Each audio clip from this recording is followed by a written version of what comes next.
கிளம்பிட்டீங்க போல இருக்குதுங்க. ரெடி ஆயிட்டேன். நானும் வரேங்க்கா உங்க கூட.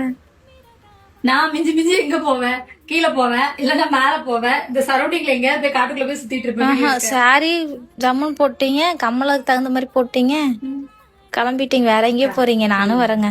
இல்லக்கா, உண்மையை சொல்லட்டுமா, இந்த மாதிரி சாரிக்கு வந்துட்டு ஆக்சுவலா ஃப்ளோட்டிங்ல விட்டு நல்ல லாங் இயரிங் போட்டு ஹேர் வந்துட்டு பாத்தீங்க அப்படின்னா ஒண்ணு சும்மா மாதிரி கொண்ட மாதிரி போட்டுருணும், இல்ல அப்படின்னா லூஸா நார்மலா பின்னி போட்டா ரொம்பவே அழகா இருக்கும். பட் வந்து அது வந்து எனக்கு நான் விரும்ப மாட்டேன். ஸோ அதனால வந்துட்டு எப்பயும் போல ட்ரெடிஷனலா வந்துட்டேன்.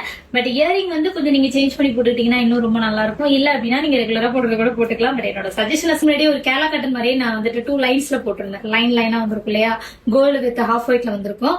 அது சூப்பர் ரெஸ்பான்ஸ் இருந்தது. சோ அதே மாதிரி நம்ம கொஞ்சம் டிஃப்ரெண்டா கொண்டு வருவோம் அப்படின்னு சொல்லிட்டு இந்த பேட்டர்ன் நம்ம கொண்டு வந்திருக்கோம். சோ இதுக்கு வந்துட்டு பாத்தீங்க அப்படின்னா ஆக்சுவலா நீங்க நல்லா வந்துட்டு இந்த அளவுக்கு நல்லா 3/4 ஹேண்ட் வச்சு நல்லா க்ளோஸ் நெக் எல்லாம் போட்டா ரொம்பவே நல்லா இருக்கும். பட் உங்களுக்கு வேற மாதிரி பிடிச்சிருந்துச்சுன்னா கூட நீங்க ஸ்டிச் பண்ணி போட்டுக்கலாம்.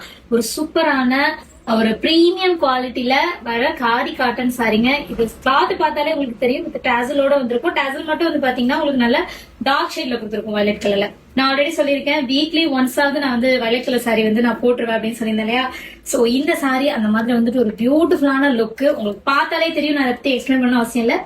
யாருக்கெல்லாம் வேணுமோ ஸ்கிரீன்ல தெரியுற நம்பர் கொஞ்சம் ப்ளீஸ் பண்ணிக்கோங்க.